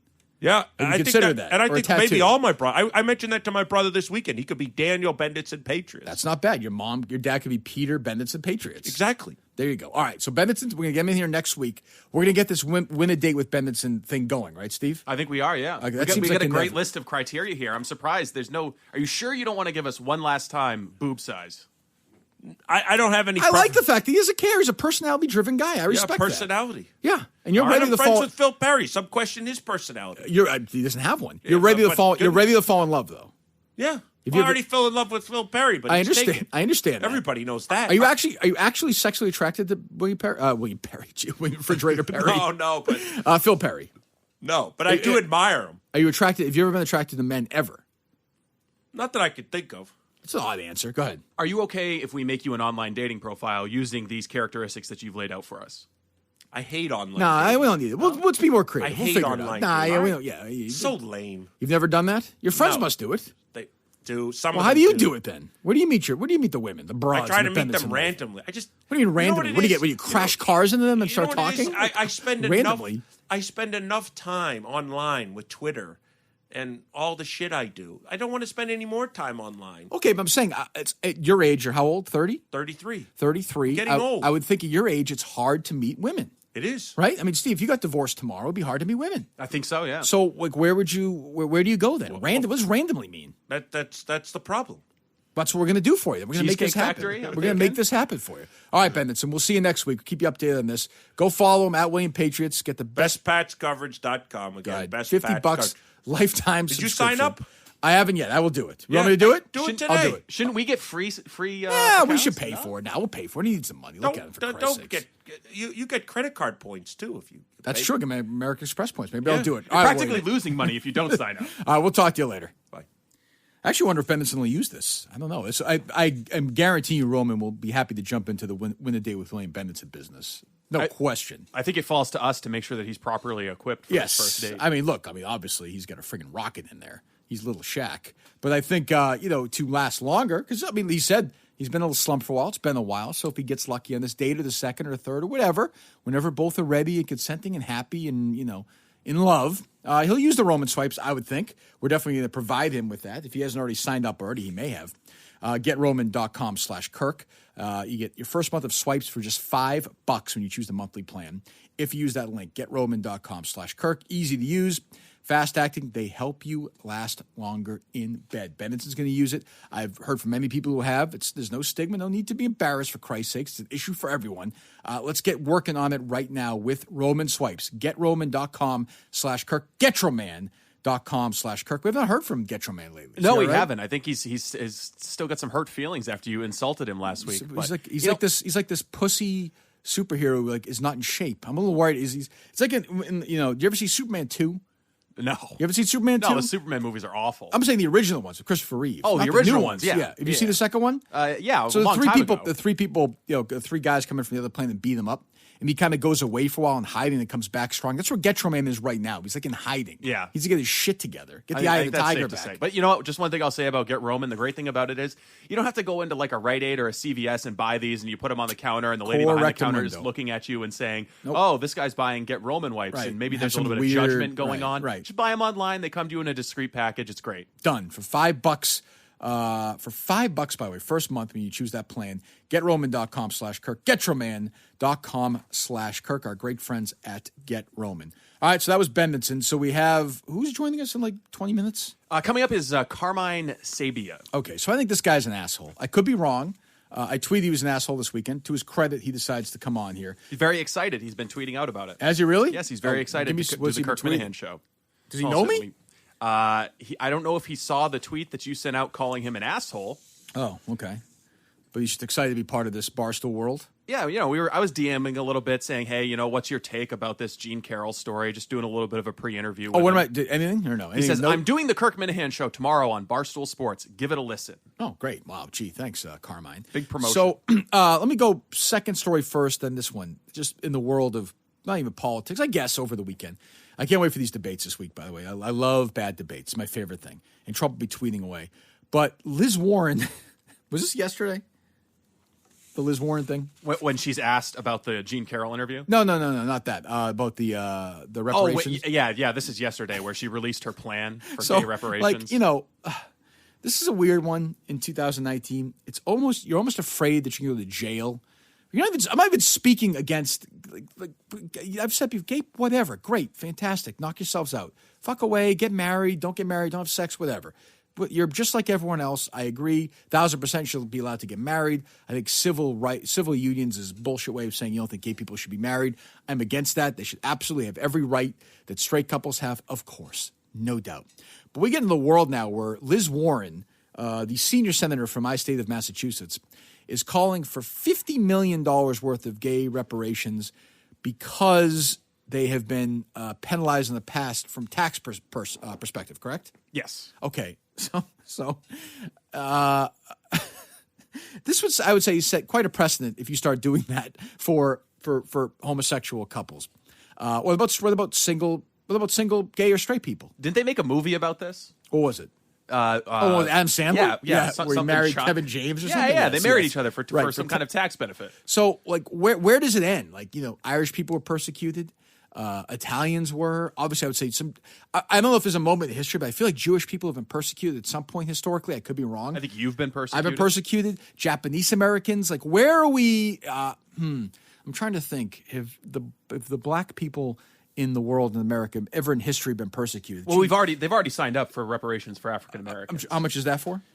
They've formed a commission to study it, and determine how much it's going to be. Now, more than $50 million. I will say this: my thing is we're just not going to happen. We just shouldn't be doing that. But if we're going to say we have to give reparations to some form, class, race, or sexuality of people, I think the black people probably should be at the front of the line. Wouldn't you say? Would you say, I would think so. That whole slavery thing was kind of an issue. Kind of a stain on the country. Yes. Now, that being said, I am not for reparations. I just am not. I think. Well, why do you hate black people? I do not at all. I am happy to whatever, however, great. We're all in this together. Wonderful. But what is Liz Warren, other than just literally going to each voter and handing them $50? What is left? Don't you think that's what this is? Of course, that's what it is. But but every single other candidate's going to have to come out and say, "Yeah." So that's the thing. So you were talking about having a a candidate on this week, a Democratic candidate before the debates, which is fine by me. Great. We'll have somebody on. We'll talk to them. But I want to say to these people, can you have the balls, at least the guts, to say that you're not going to go along with this pandering? Honestly, it's insulting to the gay community because it's just straight, strict pandering. She doesn't give a fuck about gay reparations. She wants to be the one who says she does it so people can line up and say, oh, you're so thoughtful. Oh, no. Meanwhile, by the way, she's getting blasted left and right online for this. And it's only, and of course, her argument will be it's only $50 million. So what? It sets a horrendous precedent. I don't even get it. I don't, how do people come to this idea? Like, where does this is the kind of thing that, like, the extreme left that we mock would come up with. I don't even get it. I think the most recent thing I found was an op-ed in the New York Times by a professor from Bard College who I've actually invited to come on the show. Oh, good. And he's kind of defending this idea. I saw that was today, right?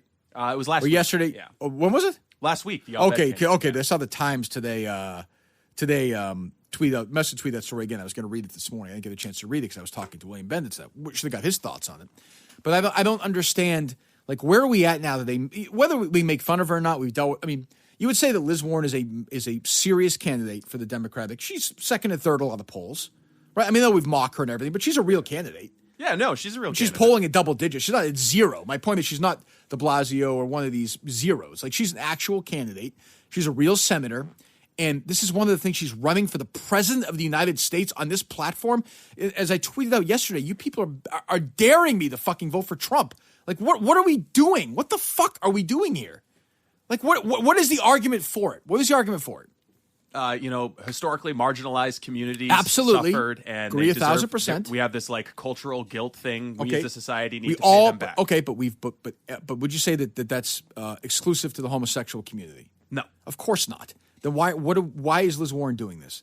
My question is, like, is she doing this because she really cares, or is she doing it because she's pandering is going to get headlines? Oh, pandering, of course.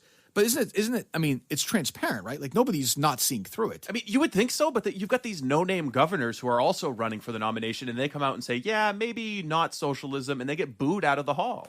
Why can't they just say, like, who? Who did that? Hickenlooper, I think the former governor of Colorado. Who are these fucking people? Right? Oh, there's another one running now. Yeah, some guy from Pennsylvania. I mean, we're up to like 24, 25 people. And this is going to be such a shit show. I mean, it's going to be a great shit show this week. It's going to be fabulous. So they have the JV Wednesday, the varsity Thursday? Ooh, no, you can't say that. Oh, what is it? It's not the JV debate. They went through like 6 months of planning to not have a JV debate. But isn't the debate on Thursday, isn't that the one with Biden and Warren and... No, Warren is in... that's right. That's right. They mixed it up, right? Yeah, Warren is in the debate with the lesser-known candidates. But it's not the JV debate. Don't call it that. And Joe Biden's in some hot water because he wrote a letter once to Fritz Hollings or something like that? Well, yeah, he defended his friendship with Fritz Hollings. Who, okay. I mean, in Fritz Hollings' defense, he did kind of have he recanted his previous beliefs and came around eventually. From segregationist? But still a segregationist early in his career. Yes, but because you wrote him a letter once, now people are jumping all over him. Yeah, yes. Why are these? I know they're egomaniacs, but doesn't that sound like the worst thing in the world to run for president? You're fucking traveling all day. You're in the middle of nowhere. You know you're not going to win. Like, these people polling at 3 or 4%. There's no fucking chance Cory Booker's going to win. So today he's probably in Ames, and then he goes to wherever in South Carolina, then up to wherever fucking Wolfboro, and eats at the VFW with 12 people there eating fucking Jell-O, no teeth. How about Bill de Blasio? Bill de Blasio. I saw him over the weekend. He's in a hall in Iowa talking to 12 people, and he's like, I am responsible for governing 6.9 million people. Yeah, go do it. I mean, that's the other thing. If I lived in New York City, I'd be like, what the fuck are you doing? Like do you think Liz Warren is paying any attention at all to her job as senator in Massachusetts? Well, she's introduced the gay reparations bill, I presume. Is that actually been officially introduced? I don't know. How do you come up with 50? She's doing her job, right? How do you come up with $50 million too? That's the other thing. How do you enforce this? Isn't everybody? You don't. That's the whole point. Everybody is going to come out. Totally unenforceable. I mean, it's not even. But I would say but there are a lot of classes that have been fucked up. I mean, I don't even understand it. Like, it's so silly. And I'm not saying that the play the homosexuals historically is silly. Of course it's not. But this is just a silly, insulting bill. If I was a gay person, I would say fuck you to her. Like, don't use me as some friggin' thing to get up to because you're making no noise, your campaign's been a fucking disaster. Well, and the other thing is, in the 80s and the 90s, when I would say gay people, their struggle for civil rights was a little bit more and Reagan intense. Was nowhere to be found, yeah. Elizabeth Warren was a Republican. True, and where was she at that point? But now she was flipping houses and making money. Right, but now it's hip and everyone's into it and it's cool and she's doing it just to do it. She's not doing it because she cares. She's doing it simply because it's there to be done. So I mean, whatever. I mean, I just saw that and laughed, and I saw she was getting destroyed on social media. Even because people usually kind of have her back on one side, but it seemed like most people in general were against this. But that's why I asked you to get somebody on. Did we hear from Sue yet or no? Yes, Sue's checking. If she can get corporate clearance, she'll get back to us at noon. I've reached out to this professor at Bard College. Also reached out to Senator Warren's campaign. Haven't heard back from them. Who's your person in the Democrat primary, by the way? You got a lead candidate? I think Pete. You like Mayor Pete? I think I like Mayor Pete. I think that's respectable. I don't. This is. It's so depressing. It's going to be Donald Trump and Joe Biden running for president. I think Joe Biden is like 90 years old. He doesn't have a thought in his head. He's, by the way, if Trump and Biden both freaking creeps, like this is the best America can do. Is Joe Biden and Donald Trump for president of the United States? Does that even sound like interesting to you? Does that debates don't even sound like great to me? No, they don't. Biden sucks. He's a lousy debater. Like what's Trump? It's just, it feels tired. The whole thing's gonna feel tired to me. Mayor Pete is very smart, but I think he might have trouble connecting with people. What do you mean? Because he's gay? No. Just is Mayor Pete thankful to Liz Warren, by the way? Or academic. No? Yeah, I don't know. What's his benefit going to be? Is he going to get what, $1,500? But I think, but I mean, like, you're saying he's going to be too technical, too cold? Too technical. He's got trouble connecting with black voters. There's some real trouble for him in South Carolina. Why is that? Because he's gay? Yeah, I mean, there's some theories about it. I mean, if you look at the polling, there's a stigma. Is it still true? I mean, it's a stigma. I have no idea if it's true or not. Obviously, it was true in California when they had, what was it, Prop 8 or something, the gay marriage referendum, which I voted for when I lived in California at the time. And if only white people had voted, gay marriage would have been legalized in California way sooner. So you think black people aren't going to vote for Mayor Pete because he is attracted to men? That seems to be a broad generalization. Well, then why do black people not support him in South Carolina? He's very low polling numbers compared to his overall. I would say his poll numbers aren't massive anyway, right? He's up around Warren. I mean, it's significant enough to be able to measure. He seems to me to be an interesting guy, at least. He's got a brain in his head. I appreciate his service. He's a veteran, all that stuff. Yeah, I think, I don't care if he's married to 3 guys or 2 guys, 2 women, 9. It doesn't matter to me if he can govern a country. I actually do think, in a weird way, being a mayor of any city at all was not the worst prep service for being president of the United States. I know it sounds crazy, but it's a kind of job where I could see if you did it right, I could see it translating.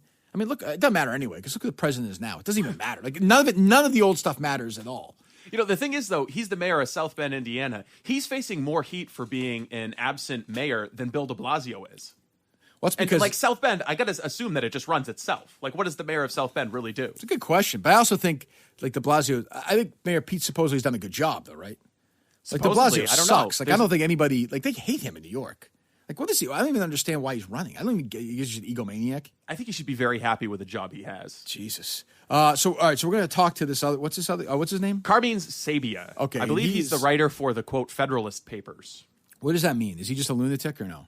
Yeah, I get that kind of vibe. I think he's one of these Tea Party guys who got all jacked up on the Constitution in 2011, 2012. I hate these guys. And then he turned into kind of a Trump guy. So he's wearing his MAGA hat and everything. So I guess my question is to these Trump people. So Carroll is now the 16th person to come forward again. Whether you believe it or not, that's fine. Like, with some kind of allegation of sexual misconduct. Yeah. Right. Let's play number 1, can we? This is Gene Carroll talking about the time the president allegedly assaulted her. Was it the mid-'80s? Is that right? Or mid-'90s? Mid-'90s, yes. At about 30 seconds, he pushed himself up against me with one shoulder. He's a large man. Mm-hmm. Not as large as he is now, but he was, 6'3". At the time, I was wearing 4-inch heels, so I was a good 6'1", and I was a competitive athlete. And so he's going to have to struggle to do anything. And he's trying to kiss me again, which was just, which stopped me laughing for a minute, but then I could push him back. But the next thing he did was put his shoulder against me. And then his hand went, I was wearing just a black Donna Karan coat dress and tights. And it was a work of a second to reach in under my here's the thing, like, I actually believe her. Like, now, by the way, I might be wrong. It may turn out to be total bullshit, but I actually believe that story. There are some stories I don't believe. There are some stories I believe. Do you believe that story or no? You work here now. It's okay. No, it's okay. I don't know what to believe because there have been so many allegations. I mean, he does have an aggressive personality. Put it this way: would you be surprised? No, No, I wouldn't be surprised, but I'm just saying it seems a little too convenient. The entire story, the logistics of it don't make sense to me. It seems like she's got this writer's knack for coming up with like the details of what she was wearing to make it seem a little bit more realistic. Seems convenient that she's trying to sell a book right now and this comes out. Yeah, but I think that's also part. I mean, it's just part of the deal. I mean, did you hear her explain why she's not going to try and press any criminal charges? Do we have that cut or no? Yeah, I mean, let me hear it. I did hear it, but let me hear it. This is a little strange. Would you consider bringing a rape charge against Donald Trump for this? Why not? Hold on. I would find it disrespectful. Real quick. Who's doing the interview there? Is that this is Larry O'Donnell, Lawrence O'Donnell? Yeah. Who I think, I don't know. I feel like is not in the middle of this story. He's a tough guy from Massachusetts. Yes, that's right. He's a common guy, but he's another one of these guys. Like, would you consider rape charges against the president? Like, he worked for Obama or no? To the women who are down on the border, who are being raped around the clock down there without any protection. They're young women. Any proof these women are being raped around the clock, by the way? Do we have what? Any proof these women are being raped around the clock down the border? Well, I mean, the thing is, that's one of the claims that Trump has been making is that the coyotes who bring illegal immigrants to the border are often sexually assaulting these young women. So he's saying my policies will stop young women from being raped. So she's with Trump on this one. I don't know. It's a little confusing, but it just seems like she's making this accusation, then she's wrapping herself up in the kind of liberal cause du jour. Go ahead. Let me hear the rest of it. To come into the they're as you know, they're there by the thousand. The women have very little protection there. It would just be disrespectful if and mine was 3 minutes. I'm a mature woman. I can handle it. I can keep going. My life has gone on. That is a weird answer, I got to say. I mean, I heard it yesterday. That is a strange answer. I know everyone hates Trump, like on that left side. Clearly, this woman's a liberal. But do you think all these women, all of them, all 16, are lying? I mean, at what point does the number become like we're in a society now, and I'm not sure I agree with it, but we're in a society now where you are done once these stories come out for everyone else. If 16 people came out with accusations against anybody else in the world, they'd be gone. And the tough thing too is like Juanita Broderick. I mean, the woman who was assaulted by Bill Clinton. Everyone who voted for Trump believes Juanita Broderick was raped in that hotel room. Who tried Juanita Broderick out? Donald Trump. Right before the debate. And Jennifer Flowers. Yeah, all of them. Held a press conference with them and said he felt bad for these women. So, I even think with Bill Clinton, there's been some reckoning from that side where they're starting to feel different. When is it? I don't know. So we're going to talk to this guy. We're going to talk to him now? Yeah, coming right up. Carmine Sabia. Let's talk to him now. All right, we'll get to the interview here in a second, but first, stop what you're doing. Okay, stopped. Good. Look down your left wrist, stupid. Because our friends at Movement Watches have got exactly what you're missing. We know that. I've got one. Steve's got one. By the way, a lot of tweets about this as well. People are ordering it. Comes in a beautiful pack. It's super, super, super classy, by the way. I like it. At a great price. Just $95. You're guaranteed to find something you love that will not break the bank. This is a ground-up success story, as we know. Living on a tight budget is something they completely understand, and you don't have to go nuts to buy a watch and spend like your month's worth of salary here to get a watch. $95 and up. Over 2 million watches sold, by the way. You get 15% off today. They got a beautiful watch for $130. Go to Movement Watches. You want to go out, you want to look classy, you want to look good with a watch and a nice suit. Old school, Don Draper, Mad Men, done. Movement's going to do it for you. 15% off today with free shipping and free returns by going to movement.com/Kirk. That's MVMT.com/Kirk. See why Movement keeps growing. Check out their expanding collection. And by the way, some great sunglasses as well, which I got this weekend. Tons and tons of that stuff as well. An interchangeable watch strap so you never run out of options for a brand new look. MVMT.com/Kirk. Join the movement. Do it right now. All right, Carmine Sabia. That's correct, right? Or no? You got it, brother. Okay, give me your Twitter handle. Go ahead, promote away. Sure, man. At Carmine Sabia, CarMines as in Sam, ABIA. So what do you do exactly? Where are you working? Where are you writing? Where am I finding your stuff? I do as little as I can, Kirk. Okay, that's good. I work at thefederalistpapers.org. I'm a managing editor. Okay, and so find us on Facebook at The Federalist Papers. Oh, there you go. So you got my attention over the weekend. So I don't know, and I was just talking to my producer, Steve Robinson, in the last segment before. I have really no idea if Carol's telling the truth, if she's not telling the truth, if people tell the truth. Of course. I don't know. But what jumped my attention was I saw you tweet out something that was essentially, and correct me if I'm wrong, essentially, why would Trump assault a woman who looks like this? Is that right or no? Yes. I mean. Oh, okay. Not. Let me say it a different way. I'm trying to be a provocateur. Okay. Mm-hmm. I'm trying to get people a little riled by that kind of comment because we all know that in reality. But why though? Like, so I mean, I'm not saying even to be an asshole. I'm just like curious. Like, so I mean, clearly she's now. To me, like 20 years ago when this allegedly happened in the mid-'90s, she was, I think, a perfectly fine-looking woman. She's older now. This happens. You took a picture of her from 2019 versus like 1993 and said, why would Trump, basically fuck this ugly woman? I mean, essentially, right? I mean, isn't that what you said? I don't think I'm saying that. I think it's more the man's dating supermodels. Why would he have to rape anybody? Well, but people rape. Ted Bundy was a good-looking guy, right? I mean, that's true. Serial killer. Like that argument to me doesn't hold water. You're right that he dated supermodels and had great-looking wives, but history is filled with good-looking guys who were raping women. People rape 80-year-old women. Yeah, I mean, Kellen Winslow Jr. Just went to jail. The football tight end, the Kellen Winslow's kid. Just went to jail for raping like a series of like 75, 80. People are fucked up. My point is, so obviously you're a Trump supporter. I'm not. I'm a libertarian. I'm right in the middle. I do not have any use for any of these fucking Democratic candidates either. Some of the stuff Trump does drives me wild. You're kind of like Joe Walsh. From the Eagles? No, man. Joe Walsh. I'm kidding. Oh, okay. I'm kidding. Yes, exactly. So when I see this amount of evidence or whatever you want to call it, accusations, we're now in a society, and like I said, I'm not sure if I agree with it or not. I'm actually pretty sure I don't. I like proof. We're in a society now where everyone else, I think we're at 19, some people say 16, this amount of accusers against Trump, some were even before he was president, like everybody else in the world now would be fucking sunk. And yet Trump somehow continues to swim for, even like the McCain thing from a couple of years ago. Here's why. Yeah, I'm curious. Go ahead. Here's why. First of all, let me point you to something. Here's a tweet from May 17th, 2017. Mm-hmm. E. Jean Carroll tweets a picture of President Trump and says, "Where is the brave person who will step up and save America from this horrible ongoing tragedy?" Why didn't she mention right there, this man who raped me? I think that's a totally fair question. The only defense I would offer to that is, and I don't know. I just having never been raped, assuming she has, just for the argument's sake here, let's just assume that she's telling the truth 100%. Sure. Okay?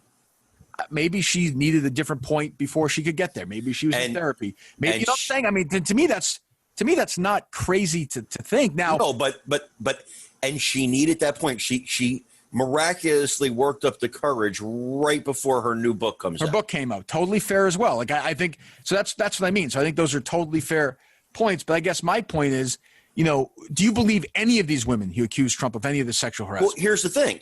Even with her, I don't know. And so I think we're at a point in society. My automatic instinct is innocent until proven guilty. See, I'm with you on that. But oddly, I'm obviously with you 1,000% on that. But my instinct, not if it's a court of law, it's different. But my instinct is to believe these accusers now. And I think part of that is because of the Me Too movement. And before that, I didn't really pay much attention to it. And there's been so much of it that I think it's so prevalent and so ongoing that my instinct on this is to believe and then start digging. Now, there should be digging done. Like I think when somebody like Carroll puts these accusations forward against the president, it should be covered. But oddly, the story has not been, to me, covered that much at all. It's kind of gone away. Well, here's my philosophy on this. CNN's covering it pretty hard this morning. Oh, they're right. Well, they're yeah. I mean, and obviously they have some an agenda. Sure. MSNBC's covering it. But here's my thought process on this. If you've been raped, even now, go to the police. Go to the police. Start an investigation. But yeah. Oh, I'm sorry. I thought you were talking about if you've been raped like today, go to the police. I mean, it's not. Obviously you should if you want to, but it's not. It seems. And I've tried to read as much as I can about this. It seems like it's odd. A really humiliating thing for the victim as well, though. I mean, I'm not going to put myself in their shoes. I mean, it's a pretty awful goddamn thing, wouldn't you say? And I was talking to a friend of mine today, a rape victim. Mm-hmm. As a friend of mine today, and we were talking about that. She doesn't believe Carroll for various reasons, being a rape victim herself. Is she politically aligned with you or no? She does like Trump. She can be swayed. Okay, go ahead though. Yeah. She's not a hardcore like me.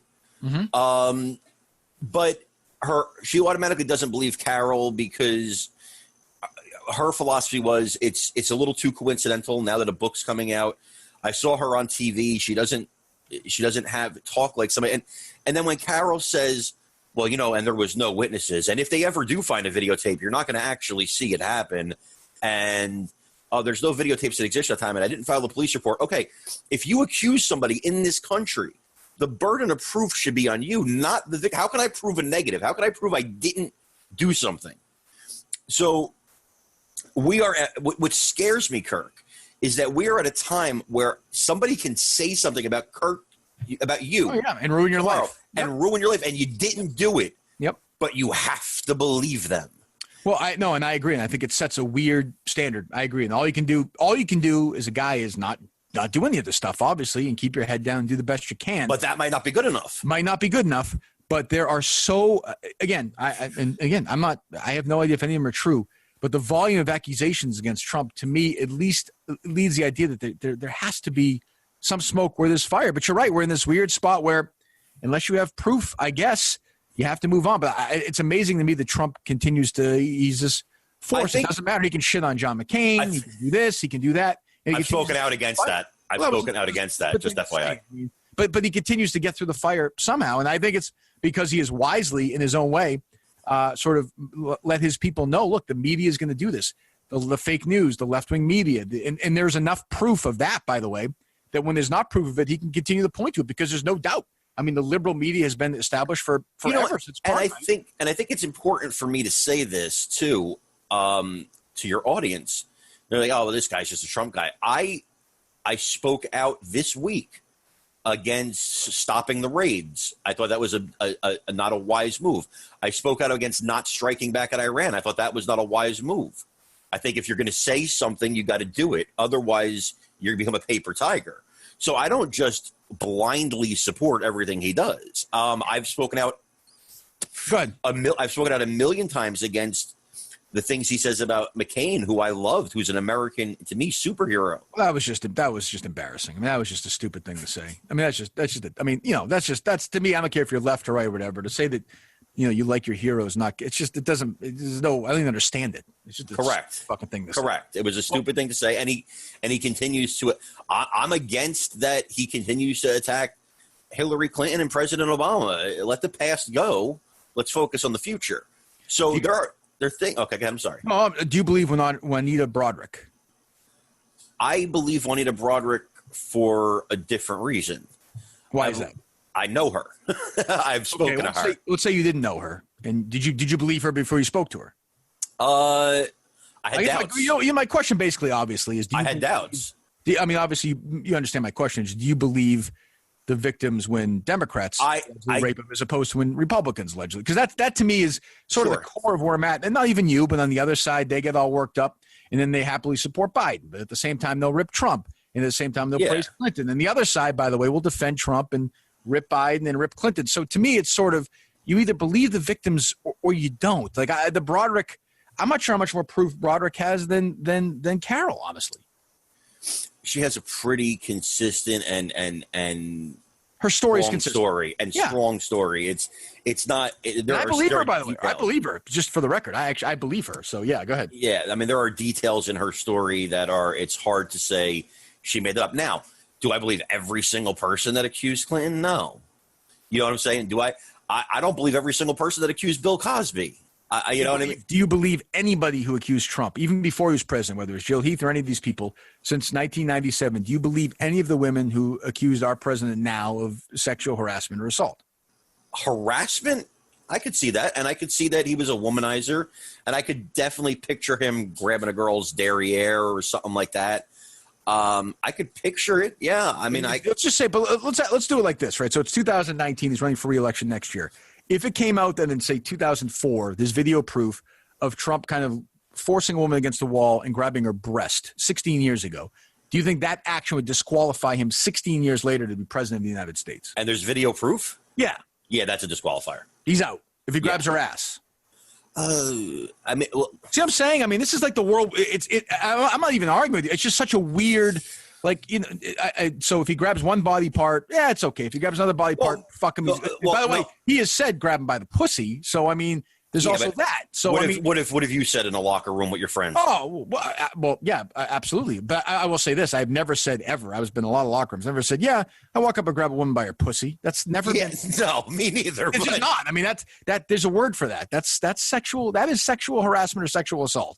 But I think guys tend to brag. You could go in these you could go in these dressing rooms, the Miss America pageant, like he told Stern, these other interviews, they can be naked, and he's the only guy who can walk around and inspect them.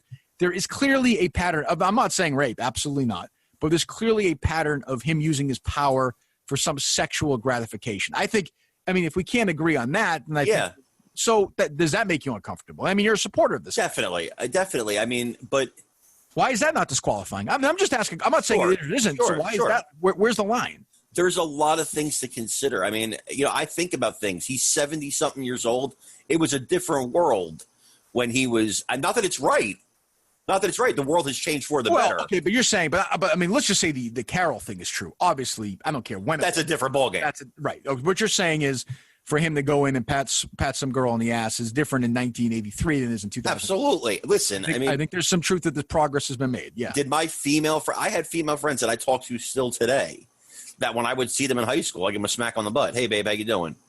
You know, and they love me. We're still great friends. They never, and I actually went around to a lot of girls I know when the whole Me Too thing started out.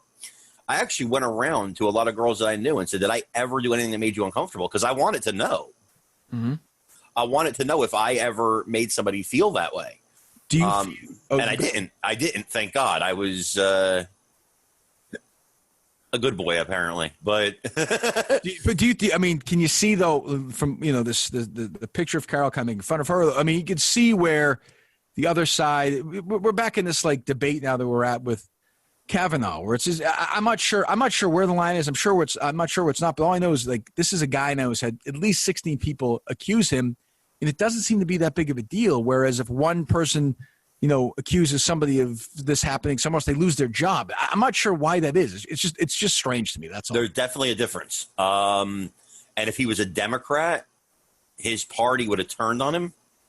And he'd have been screwed. It's like Franken. I mean, it's the same thing, right? I thought it was ridiculous that Franken had to resign. Well, I mean, yeah, it's another debate, but we're going to check into you here as this story and the election goes on and on. So we could follow you where one more time.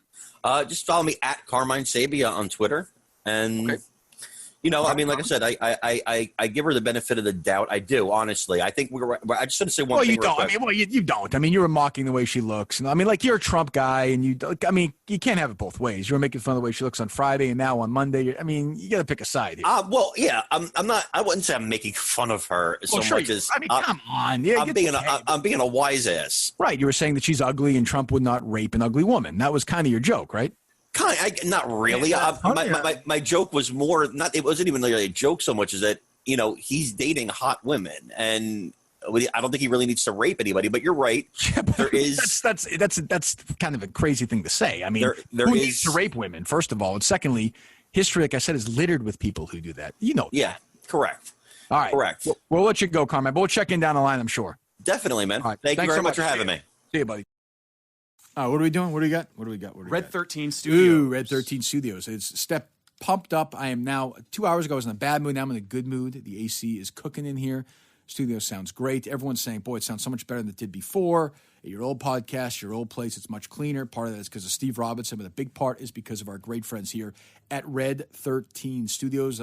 You're a young, aspiring musician or podcaster like me. We're going to have a couple of studios for you where it sounds good, easy. Got people set up. They leave you alone. You can do whatever you want. Nice and easy. Easy in, easy out.